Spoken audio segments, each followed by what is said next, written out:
Donald Trump సుంకాలను ఎదుర్కొనేందుకు మోడీ సర్కార్ తీవ్రమైన ప్రయత్నాలు చేస్తుంది.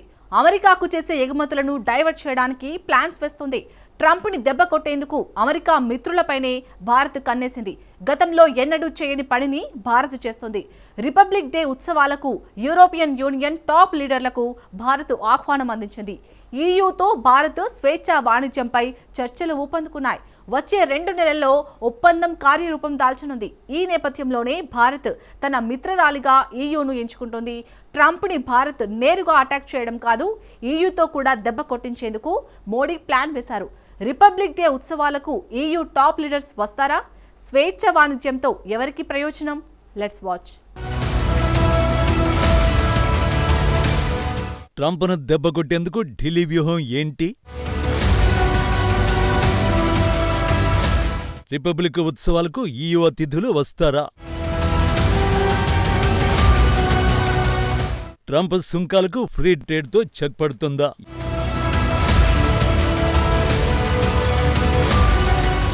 ఏటా జనవరి 26న నిర్వహించే గణతంత్ర వేడుకలకు విదేశీ నాయకుల్ని ఆహ్వానించడం ఆనవాయితీ. అయితే ఈసారి నవంబర్ ప్రారంభంలోనే ఈసారి వేడుకలకు ముఖ్య అతిథిగా ఎవరొస్తారంటూ చర్చ మొదలైంది. నిజానికి ఇది రాజకీయపరమైన నిర్ణయం. వ్యూహాత్మక ప్రాధాన్యతలకు అనుగుణంగానే ముఖ్య అతిథులని భారత్ ఆహ్వానిస్తుంది.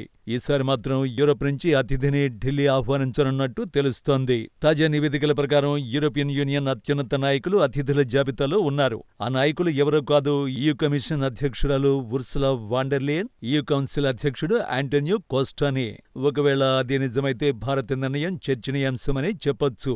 నిజానికి గతంలో యూరోపియన్ యూనియన్ దేశాలకు చెందిన నాయకులు భారత గణతంత్ర వేడుకల్లో పాల్గొన్నారు. కానీ ఈయూ అధినేతల్ని మాత్రం ఇప్పటివరకు భారత్ అతిథులుగా ఆహ్వానించలేదు. తాజా నివేదికల ప్రకారం ఇప్పటికే ఆహ్వానాలను భారత్ అందించింది.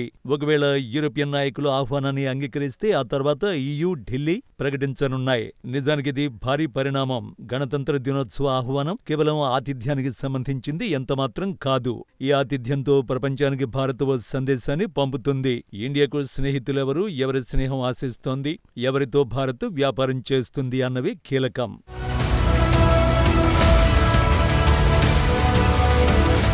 ఒకవేళ ఈయూ టాప్ లీడర్లకు భారత ఆహ్వానం నిజమైతే ఇక్కడ మెసేజీ స్పష్టంగా కనిపిస్తుంది. ఆ సందేశం ఏంటంటే భారత్ ఈయూ బలమైన సంబంధాలను కోరుకుంటున్నాయి. ఈ పరిణామం అకస్మాత్తుగా జరిగిందేమీ కాదు. అందుకు సంబంధించిన సంకేతాలు ఫిబ్రవరిలోనే కనిపించాయి. ఫిబ్రవరిలో ఈయూ అధ్యక్షురాలు ఉర్సులా భారత్లో పర్యటించారు. ఆమె పలువురు కమిషనర్లను వెంటేసుకుని ఢిల్లీకి వచ్చింది. ఇలా మంత్రులందరూ కట్టగట్టుకుని విదేశాలకు వెళ్లడం చాలా అరుదు. నిజం చెప్పాలంటే భారత్కి తొలిసారి అలా ఈయూ మంత్రులందరూ హాజరయ్యారు. ఢిల్లీలోని వండర్లాండ్లో ప్రధాని మోడీతో సమావేశమయ్యారు. స్వేచ్ఛ వాణిజ్య ఒప్పందాన్ని వేగవంతం చేసేందుకు మోడీ, ఉర్సులా అంగీకరించారు. ఇక ఈ ఏడాది జూన్లో భారత విదేశీ వ్యవహారాల శాఖ మంత్రి జయశంకర్ బ్రసెల్స్ లో పర్యటించారు. బ్రసెల్స్ ఈయూ పరిపాలన రాజధాని. మేడ్ ఇన్ ఇండియా ఈయూ వ్యూహాత్మక చర్చలో జయశంకర్ పాల్గొన్నారు.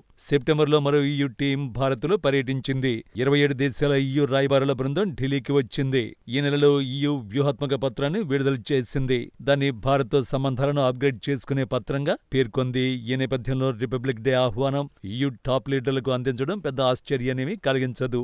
ఏదైనా ఉంది అంటే అది ఈయూ భారత్ మధ్య సంబంధాల్లో సహజ పురోగతినే చెప్పాలి.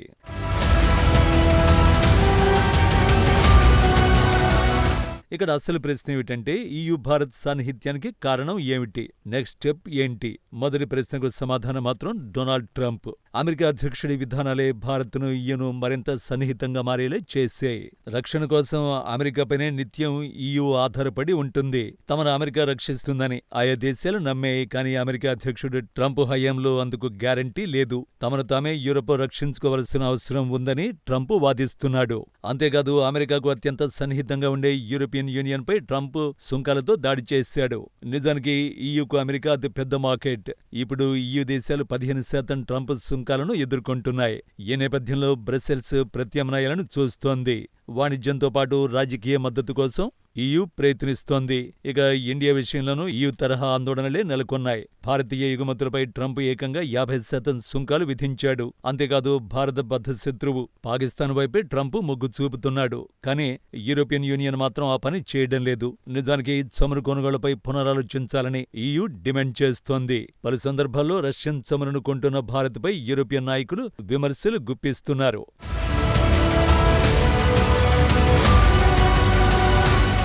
రష్యా చమురుకుంటున్న భారత్పై ట్రంప్ 25% సెకండరీ సుంకాలను విధించాడు.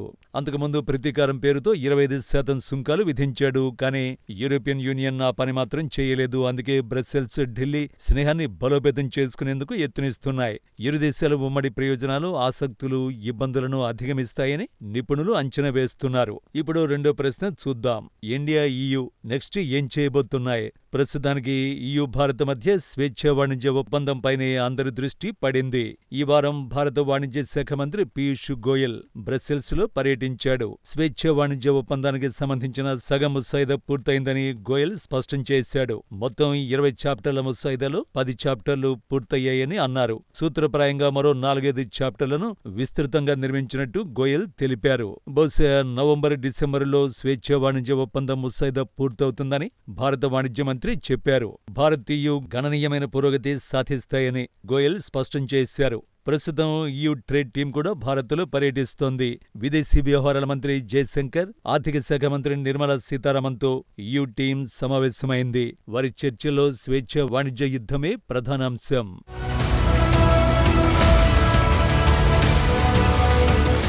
2025 చివరి నాటికి రెండు వైపులా ఒప్పందానికి ఆమోదం తెలిపే అవకాశం ఉంది.